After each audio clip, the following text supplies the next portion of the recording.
उन्नाव जिला पंचायत अध्यक्ष प्रत्याशी अरुण सिंह ने खुद पर लग रहे बयानों को आरोपों को खारिज किया है। अरुण सिंह के मुताबिक सीबीआई ने इस मामले में उन्हें क्लीन चिट दे दी है। बड़ी खबर, उन्नाव से अरुण सिंह का टिकट रद्द हो गया है, लेकिन उन्होंने अपने ऊपर लगे आरोपों से इनकार किया है। भाजपा ने उन्हें जिला पंचायत अध्यक्ष पद का उम्मीदवार बनाया था, टिकट रद्द हुआ। अब शकुन सिंह को भाजपा ने टिकट दिया है, लेकिन अरुण सिंह ने अपनी सफाई दी है। अरुण सिंह ने अपनी सफाई दी है, उन्होंने अपने ऊपर लगे आरोपों से इनकार किया है। उनका यह कहना है कि सीबीआई ने उन्हें क्लीन चिट दी है। उन्नाव जिला पंचायत अध्यक्ष चुनाव में वो पहले भाजपा के उम्मीदवार घोषित थे, बाद में उनका टिकट कट गया और अब भाजपा ने उनकी जगह शकुन सिंह को टिकट दिया है। लेकिन अरुण सिंह का टिकट रद्द होने के बाद उनकी सफाई सामने आ रही है। उनका यह कहना है कि उन पर तमाम जो आरोप लग रहे हैं वो झूठे हैं, गलत हैं और सीबीआई ने उन्हें क्लीन चिट दे दिया है। अनुभव शुक्ला हमारे साथ हैं। अनुभव, क्या जानकारी मिल रही है आपको? अरुण सिंह पर जो आरोप लगे और जो उनकी सफाई उनकी तरफ से प्रस्तुत की जा रही है वो क्या है?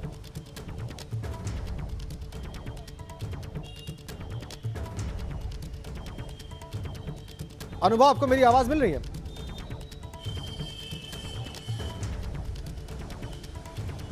हम अनुभव से बात करेंगे, अपने संवाददाता अनुभव। बिल्कुल राजन, आपकी आवाज मिल रही है। आप अगर सवाल दोहराएं तो अनुभव, सवाल सवाल मेरा बहुत सरल है, बहुत साफ है। वो ये है कि अरुण सिंह पर आरोप क्या लगे और कैसे वो इससे अपना बचाव कर रहे हैं, तर्क क्या है उनका?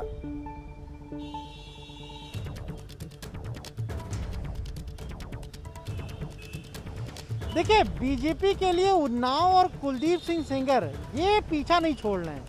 और इससे पहले क्या था, जब जिला पंचायत वार्ड के सदस्यों की घोषणा हुई थी तब बीजेपी ने कुलदीप सिंह सेंगर की पत्नी को टिकट दे दिया था। और उस पर जब हमने सवाल खड़े किए थे एबीपी गंगा ने, तब उसके बाद संगीता सेंगर का टिकट काटा था और शकुन सिंह को टिकट दिया था। शकुन सिंह पूर्व एमएलसी रहे, अजीत सिंह की पत्नी है, उनका निधन हो गया था कुछ साल पहले। और जब उनको टिकट दिया उसके बाद वो चुनाव जीत गई। फिर आज जिस तरीके से कल देर रात घोषणा की बीजेपी ने कि उन्नाव से अरुण सिंह को उम्मीदवार पार्टी अधिकृत घोषित करती है, आज एक प्रेस कॉन्फ्रेंस भी हुई। लेकिन जो माखी कांड था, कुलदीप सिंह सेंगर जिसमें आरोपी हैं, उसी मामले में जो कुछ साल पहले एक एक्सीडेंट हुआ था, उसमें पीड़िता ने जो रिपोर्ट लिखाई थी उसमें अरुण सिंह का भी नाम था। और जब पार्टी ने अरुण सिंह को कैंडिडेट घोषित कर दिया तब पीड़िता ने साफ तौर पर पत्र लिखा और कहा कि बीजेपी उसे न्याय दे, कम से कम ऐसे व्यक्ति को टिकट ना दे जो कहीं ना कहीं उसके खिलाफ जो षड्यंत्र रचा गया उसमें शामिल था। और लगातार इस खबर को जब दिखाया तो उसके बाद पार्टी ने भी सोचा, केशव प्रसाद मौर्य चूंकि दौरे पर हैं तो उनसे वहाँ पर जब मीडिया ने बात की तो उन्होंने कहा कि उन्हें इसकी जानकारी आज तब मिली जब वो निकल आए लखनऊ से, और पार्टी इस पर जरूर कोई फैसला लेगी।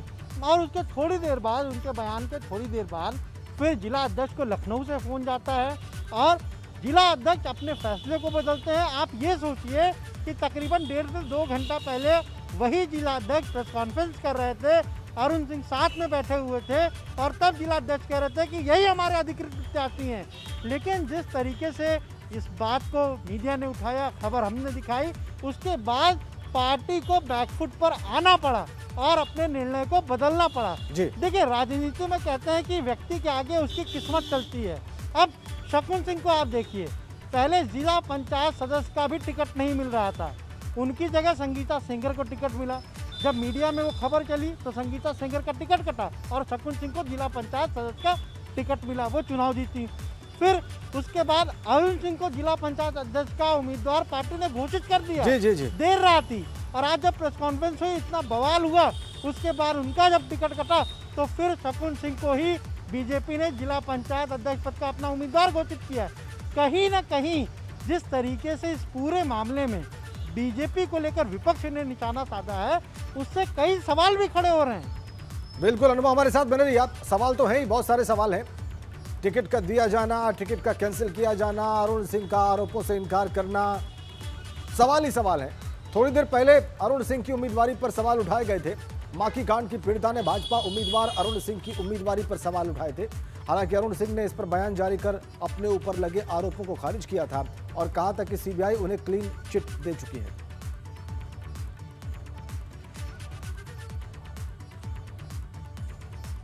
सबसे पहले मैं भारतीय जनता पार्टी शीर्ष नेतृत्व का आभार प्रकट करूंगा कि मुझ जैसे छोटे कार्यकर्ता को जिला पंचायत पहले सदस्य निर्वाचित होने के लिए अपना समर्थन दिया और आज हमें अध्यक्ष जिला पंचायत के लिए पार्टी द्वारा घोषित किया गया है। आपके चैनल के माध्यम से मैं आभार प्रकट करूंगा। और जो लोग मनगढ़ंत ये आरोप लगा रहे हैं, मैं किसी भी रेप केस में मुलजिम नहीं हूँ। जिस दिन वो एक्सीडेंट हुआ था, मैं अमरनाथ जी की यात्रा पर था। सीबीआई जैसी सबसे लोकप्रिय अति विश्वास पात्र संस्था के द्वारा सीबीआई ने जांच किया था, मुझे क्लीन चिट मिली है, मेरे ऊपर कोई भी आरोप सिद्ध नहीं हुआ। अरुण सिंह की सफाई आपने सुन ली। वो कह रहे हैं कि सीबीआई उन्हें क्लीन चिट दे चुकी है। फर्जी आरोप है जो उनके ऊपर लगाए जा रहे हैं और इस देश की सबसे विश्वास पात्र संस्था ने उन्हें क्लीन चिट दी है। अनुभव, सीबीआई के क्लीन चिट देने का क्या प्रकरण है? क्या वास्तव में अरुण सिंह जो ये दावा कर रहे हैं कि सीबीआई ने उन्हें क्लीन चिट दी, जिस दिन वो घटना हुई उस दिन वो अमरनाथ यात्रा पर थे, उनका कोई लेना देना नहीं है, मनगढ़ंत लोग आरोप लगा रहे हैं।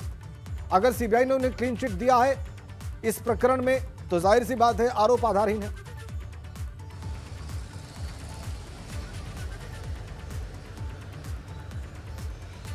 देखिए, दो चीज़ें हैं। एक तो अरुण सिंह कुलदीप सिंह सेंगर के करीबी रहे हैं, पुराने करीबी रहे हैं, उनके सहयोगी उनके साथी रहे हैं। और दूसरी चीज़, अरुण सिंह जो है वो सरकार में मंत्री हैं, रणवीर प्रताप सिंह भिन्नी सिंह उनके दामाद हैं। और यही बीजेपी कहती है कि हम ना विधायकों के, ना सांसदों के, ना मंत्रियों के परिवार के लोगों को टिकट देंगे। पर जब बात जिला पंचायत अध्यक्ष के चुनाव की आई, जिला पंचायत सदस्यों के चुनाव में इन्होंने कार्यकर्ताओं को दिया, लेकिन वहाँ पर पार्टी के अनुकूल नतीजे नहीं आए। इसीलिए जब बारी आई जिला पंचायत अध्यक्ष पद पर टिकट देने की, तो पार्टी ने अपनी सारी बातों को दरकिनार कर दिया और ये देखा कि कौन चुनाव जीत सकता है, यानी धन बल से कौन इस चुनाव को जीत सकता है। जी। अब अरुण सिंह जो सफाई दे रहे हैं, देखिए वो उस मामले में सफाई दे रहे हैं जो पूरा मामला उन्नाव का था, आपको याद होगा 2018 का। बिल्कुल। लेकिन उसके बाद किस तरीके से जब पीड़िता जा रही थी रायबरेली, तो रास्ते में एक्सीडेंट होता है और उसमें उनके परिवार की कुछ महिला सदस्यों की मौत भी हो जाती है। वो जो मामला था, जब पीड़िता ने उसमें कंप्लेन की, तब अरुण सिंह को भी उसमें नामजद किया था और यही आधार बना। जब पीड़िता ने अपनी तरफ से एक चिट्ठी लिखी, आज जब घोषित किया पार्टी ने अध्यक्ष पद का उम्मीदवार, तो पीड़िता ने सबको चिट्ठी लिखी, प्रधानमंत्री से लेके बीजेपी के शीर्ष नेतृत्व को, और उनसे ये कहा कि अब बीजेपी कम से कम न्याय करे उसके साथ। और यही वजह है कि बाद में पार्टी को भी बैकफुट पर आना पड़ा अपने निर्णय को। आप ये सोचिए 2 घंटा पहले जिसको घोषित किया जा रहा है, यानी और किन लोगों ने लॉबिंग की। अब सबसे महत्वपूर्ण यह है कि किन लोगों ने लॉबिंग की। बिल्कुल ठीक बात। अरुण सिंह के लिए पार्टी के कौन से विधायक थे जिन्होंने लॉबिंग की, और अगर पार्टी के विधायकों ने ये लॉबिंग की तो क्या उन्हें ये सारी चीज़ें नहीं पता थी? और अभी आप ये सोचिए कि अभी तो पंचायत के चुनाव थे, चलिए 6-8 महीने बाद जब विधानसभा के चुनाव होंगे तो पार्टी का टिकट बांटने का क्या क्राइटेरिया होगा। इसी वजह से चाहे आप समाजवादी पार्टी को देखिए, चाहे कांग्रेस को देखिए, तमाम जो विपक्षी दल है वो सीधे हमलावर हो गए, बिल्कुल बीजेपी पर हमलावर हो गए, क्योंकि उनको एक मौका मिल गया और उसी मौके की तलाश में वो थे। लगातार समाजवादी पार्टी की तरफ से बयान आने लगे, कांग्रेस की तरफ से बयान आने लगे, और जब मामला इतना ज़्यादा तूल पकड़ने लगा तो शायद पार्टी के नेतृत्व ने भी ये सोचा कि कहीं कुछ गड़बड़ है, और फिर अपने ही फैसले को पार्टी ने बिल्कुल पलट दिया। दोनों ही मामलों में, दोनों ही प्रकरणों में, चाहे वो संगीता सेंगर को पहले टिकट देकर रद्द करने का मामला रहा हो या फिर अभी अरुण सिंह को टिकट देकर रद्द करने का मामला रहा हो, दोनों ही मामलों में भारतीय जनता पार्टी को अपने कदम वापस खींचने पड़े विपक्ष के तीखे तेवरों के बाद, आक्रमणों के बाद और मीडिया में बातें आने के बाद। अनुभव, ये आपने बिल्कुल ठीक कहा, इन दोनों ही प्रकरणों में बैकफुट पर आई है बीजेपी। अब चुनाव सामने है, ये देखना होगा कि वहां पर कैसा प्रदर्शन रहता है। बहुत बहुत धन्यवाद आपका अनुभव शुक्ला इन तमाम जानकारियों के लिए। अनुभव शुक्ला ने अभी हमें बताया, हमारे संवाददाता ने, कि किस तरीके से टिकट दिया गया, जिला पंचायत अध्यक्ष पद का प्रत्याशी बनाया गया अरुण सिंह को, और अरुण सिंह पर तमाम जो आरोप लगे उस पर हमने आपको बताया कि क्या क्या आरोप लगे अरुण सिंह के ऊपर। विपक्ष ने हल्ला बोला, विपक्ष ने भारतीय जनता पार्टी को घेरा, और 2 घंटे पहले प्रेस कॉन्फ्रेंस में उन्नाव में भारतीय जनता पार्टी के जिला अध्यक्ष ने जिस व्यक्ति को अपना प्रत्याशी घोषित किया था उसका टिकट रद्द कर दिया गया और अब उनकी जगह शकुन सिंह को उम्मीदवार बना दिया गया है। शकुन सिंह भाई, जिनको संगीता सेंगर की जगह टिकट दिया गया था टिकट रद्द करके, तो एक टिकट रद्दीकरण के पश्चात वो जिला पंचायत सदस्य चुनी गई और अब दूसरी बार एक का टिकट रद्द हुआ है। अब की बार जिला पंचायत अध्यक्ष पद के लिए फिर से उनको उम्मीदवार घोषित किया है भारतीय जनता पार्टी ने। बड़ी खबर इसी बीच में कानपुर से हमारे पास धर्मांतरण गैंग की साजिश का शिकार हुए आदित्य उर्फ अब्दुल के मामले में बड़ा खुलासा हुआ है।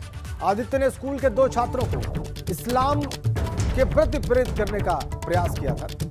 ज्योति मुक्त बधिर विद्यालय के प्राचार्य रामदास पाल का बड़ा खुलासा सामने आ रहा है। बच्चों के परिजनों ने इस बाबत प्राचार्य से संपर्क भी किया था। गोविंदनगर थाने तक पहुंचा था सारा मामला। परिजनों ने इस मामले में एफआईआर दर्ज कराई थी। आदित्य से स्कूल प्रबंधन ने भी पूछताछ की थी। कानपुर से बड़ी खबर धर्मांतरण के मामले से जुड़ी हुई। नया खुलासा सामने आ रहा है, नया विषय सामने आ रहा है निकल। और उत्तर प्रदेश धर्मांतरण मामले में बड़ा खुलासा सामने आया। इस मामले में गिरफ्तार उमर गौतम का जाकिर नाइक से कनेक्शन सामने आ रहा है। सूत्रों की माने तो जाकिर की संस्था आईआरएफ के लोग उमर के संपर्क में थे। कहा यह जा रहा है कि आईआरएफ से जुड़े एडवोकेट जो हैं फैज सैयद के आरोपी उमर गौतम से संबंध थे। तो नई बात यह सामने आ रही है कि जाकिर नाइक से ताल्लुक निकला है उमर गौतम का। और आगे बढ़ते हैं, यूपी सरकार के कैबिनेट मंत्री और गोंडा जिले के प्रभारी मंत्री सिद्धार्थनाथ सिंह गोंडा पहुंचे। इस दौरान उन्होंने यूपी में धर्मांतरण के मामले में कहा कि कानून के तहत जो भी कार्रवाई होगी वो की जा रही है और ऐसे लोगों को यूपी एटीएस ने गिरफ्तार किया है और उनके ऊपर राष्ट्रीय सुरक्षा कानून भी लगाया जाएगा। उन्होंने आगे कहा कि धर्मांतरण के विषय पर सरकार सख्त है। धर्मांतरण के विषय पर सरकार सख्त है और कानून अपना काम कर रहा है। अभी गाजियाबाद में भी प्रश्न एक उठा है, जो धर्मांतरण करवा रहे थे उनको हमारे एटीएस ने पकड़ा है और उनके ऊपर रासुका भी लगाया गया है और जो भी होगा सख्त से सख्त उन पर कार्रवाई करी जाएगी। और इधर अमेठी पहुंचे प्रदेश सरकार के मंत्री मोहसिन रजा ने जाकिर नाइक को लेकर बयान दिया है। उन्होंने कहा कि जाकिर नाइक का कोई प्रभाव नहीं है, वो एक भगोड़ा है। उसे बहुत जल्द अंतर्राष्ट्रीय स्तर पर बातचीत करके भारत वापस लाया जाएगा। मोहसिन रजा ने कहा कि जाकिर नाइक ने कई देश विरोधी काम किए। तमाम जांच एजेंसियों ने भी उसकी रिपोर्ट देखी है, उसकी रिपोर्ट बनाई है और ऐसे में जो भी हो जाकिर नाइक को बख्शा नहीं जाएगा। जहां तक आपने कहा जाकिर नाइक को यहां तक क्यों नहीं लाई, ऐसा है प्रभाव नहीं है, वो भगोड़ा है, भागा हुआ है। हम अंतर्राष्ट्रीय लेवल पर बाकायदा डायलॉग्स कर रहे हैं और बहुत जल्दी उसको यहाँ पर लाएंगे, क्योंकि वो बहुत बड़ा दोषी है। उसने पता नहीं कितने और काम यहाँ पर ऐसे किए हैं जिसके बारे में एनआईए ने और तमाम एजेंसियों ने रिपोर्ट दे रखी है। जैसे ही उसको लाएंगे वो भी खुलासा आपके सामने होगा। हमारी सरकार में इस तरह के लोगों को बख्शा नहीं जाएगा, क्योंकि वो भगोड़ा है, भागा हुआ है। उसको लाने के लिए अंतर्राष्ट्रीय लेवल पर बात कर रही है सरकार हमारी। और इस धर्मांतरण के मामले में मेरठ सांसद राजेंद्र अग्रवाल का बड़ा बयान सामने आया है। उन्होंने कहा है कि ये सुनियोजित तरीके से चल रहा था और इसके तहत बहुत से लोगों से जुड़े। कहां से पैसे आ रहे हैं, किसके इशारे पर ये सारे काम हो रहे हैं, इसकी गहन जांच आवश्यक है। सामने आया है वो लालच के द्वारा और एक प्रकार का दबाव बना करके धर्मांतरण का विषय सामने आया है और उसके तार जो है बड़े दूर तक होने के संकेत भी मिले हैं कि कुछ जो इस्लामिक देश हैं वहाँ का भी समर्थन है या कुछ जो अमेरिका इत्यादि के अंदर इन विषयों को लेकर के सक्रिय संगठन उनका समर्थन है। तो इसके तार कहीं भी जुड़े हो सकते हैं। और देखिए ये दुर्भाग्यपूर्ण बात है कि इस प्रकार के संगठन जो आक्रामक होकर के इन कामों को चलाते हैं वो कहीं ना कहीं आतंकवादी तंत्र से भी जुड़े हुए होते हैं। तो ये जो पहलू हैं इन सब पहलुओं को ध्यान में रख करके ऐसे लोगों के खिलाफ कार्रवाई होनी ही चाहिए। इधर नोएडा से धर्मांतरण का चौंकाने वाला मामला सामने आया है। यहां पर 2 साल पहले गायब हुए नाबालिग के परिजन का आरोप है कि नाबालिग की उम्र महज 17 वर्ष थी और अचानक से वो घर से चला गया और आज तक लौट के नहीं आया। लेकिन जब उसकी मां ने उसका फेसबुक और व्हाट्सएप चेक किया तो चौंकाने वाले खुलासे हुए। दरअसल उसके सोशल मीडिया पर पाकिस्तान से लेकर कई ऐसे मैसेज थे जो धर्म परिवर्तन की ओर इशारा कर रहे हैं। और ऐसे में एबीपी गंगा नाबालिग के घर पहुंचा और उनके परिजनों से धर्म परिवर्तन की पूरी कहानी सुनी। नोएडा के सेक्टर 93 में एक धर्मांतरण का ऐसा मामला सामने आया है जिसे सुनकर आप भी चौंक जाएंगे। महज 17 वर्ष की उम्र का एक युवक सेक्टर 93 में अपने माता पिता और भाई बहनों के साथ रहता था, लेकिन कुछ लोगों ने उसका ब्रेन वॉश ऐसा किया कि उसने दर्श सक्सेना से अपना नाम रिहान अंसारी रख लिया।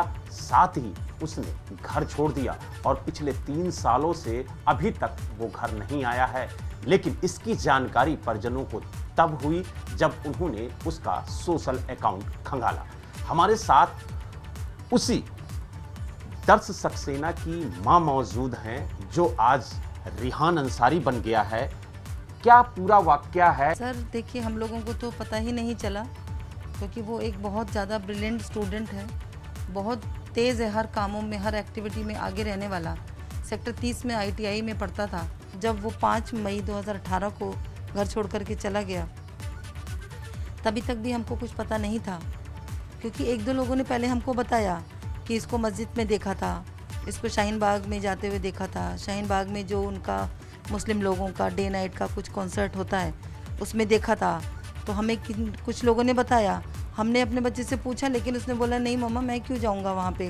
तो कहीं ना कहीं जिस तरीके से आपने एक माँ का दर्द सुना कि उसके महज 17 साल के एक बेटे को धर्मांतरण कराकर उनसे छीन लिया गया और आज पिछले 3 सालों से वो इंतज़ार कर रही हैं अपने बेटे का, और उनके पास जो चैट की डिटेल है, किस तरीके से उनके बेटे को कन्वर्ट किया गया है इस्लाम धर्म में और किस तरीके से चैट हुई है, वो पूरी लिस्ट इनके पास मौजूद है। लेकिन माँ को अभी भी उम्मीद है कि प्रदेश सरकार उनके फेवर में कुछ न कुछ डिसीजन लेगी और जिन्होंने उनके बेटे को छीना है उनके खिलाफ कार्रवाई करेगी। नोएडा से वीडियो जर्नलिस्ट कुलवंत सिंह के साथ बलराम पांडे, ABP गंगा। दर्श सक्सेना बहुत होनहार बच्चा था जिसने बाद में धर्मांतरण स्वीकार किया। इधर बांदा जेल में बंद माफिया मुख्तार अंसारी के सांसद भाई अफजाल अंसारी ने धर्मांतरण के मसले को भाजपा का एजेंडा करार दिया है। अफजाल अंसारी ने कहा है कि भाजपा मुद्दों से ध्यान भटकाने के लिए धर्मांतरण जैसे मामले को तूल दे रही है। अफजाल अंसारी से खास बातचीत की हमारे संवाददाता अविनाश तिवारी। उत्तर प्रदेश में धर्मांतरण का मुद्दा एक बार फिर से आ गया है और कुछ लोगों की गिरफ्तारियां हुई है और ये कहा जा रहा है कि उत्तर प्रदेश में बड़े पैमाने में धर्मांतरण कराया जा रहा था लोगों का। इस पर आप क्या कहें? ये सब भाजपा का चुनाव एजेंडा है, समझ रहे? इसमें कुछ बोलना ही बेकार की बात है। ये बीजेपी का चुनाव एजेंडा है। उत्तर प्रदेश में जो गड्ढा मुक्त सड़कों का नारा दिया था योगी ने, उसका क्या असर हुआ? इस पे क्यों नहीं मुद्दा बनाते आप इस पे क्यों नहीं मुद्दा बनाते कि जिस तरह से गरीबों को, दलितों को आज अपमानित किया जा रहा है, उनकी हत्याएं की जा रही हैं, उनका शोषण किया जा रहा है, उनकी जमीनों पर बलात्कार कब्जा किया जा रहा है, इस सवाल पर कोई मुद्दा नहीं है। मुद्दा तो वही है, हिंदू, मुसलमान, पाकिस्तान अब धर्मांतरण और फिर मुख्तार, ये नहीं चलेगा। वो भक्त भी बस एक कतार वाले भक्त जितनी देर तक मस्ती ले लें और मस्ती में नाच लें, उनका जितना नाचना है और जितना उनका मस्ती लेना है उसका रिएक्शन हो रहा। हमारे गुरुजी थे सरजू पांडे जी, वो कहते थे कि खटिया एक और बीनल जाला और दूसरा और अपने बिना जाला। तो जितना नंगा नाच होता रहा और हो रहा है, तो दूसरी तरफ खटिया बीनी जा रही है। शुक्रिया से बातचीत करने के लिए। तो ये हैं सांसद अफजाल अंसारी, जिन्होंने कहा है कि मुख्तार अंसारी को जानबूझकर टारगेट किया जा रहा है और चूंकि उत्तर प्रदेश में चुनाव आ रहे हैं तो धर्मांतरण जैसे मुद्दे बीजेपी के एजेंडे में शामिल रहेंगे। कैमरामैन राजकुमार के साथ अविनाश तिवारी, ABP गंगा, दिल्ली। अगली खबर रुड़की से है। वहां के मंगलौर कोतवाली इलाके के कुमराडा गांव में तालाब पर अतिक्रमण हटाने गई पुलिस और प्रशासन की टीम पर गांव के लोगों ने हमला कर दिया। ASDM ने बताया कि गांव में कुछ लोग तालाब को भरकर वहां पर मूर्ति स्थापना की कोशिश कर रहे थे, जिसे हटाने के लिए जब पुलिस और प्रशासन की टीम मौके पर पहुंची तो गांव के लोगों ने टीम पर पथराव कर दिया। वहीं गांव के लोगों पर काबू पाने के लिए पुलिस को भी लाठीचार्ज करना पड़ा। ये देखिए आप कैसे भिड़ंत हुई, पुलिस को लाठीचार्ज जब करना पड़ा उस वक्त की आप तस्वीर देख रहे हैं। जो लोग अतिक्रमण कर रहे थे, जब संघर्ष हुआ उनका तो फिर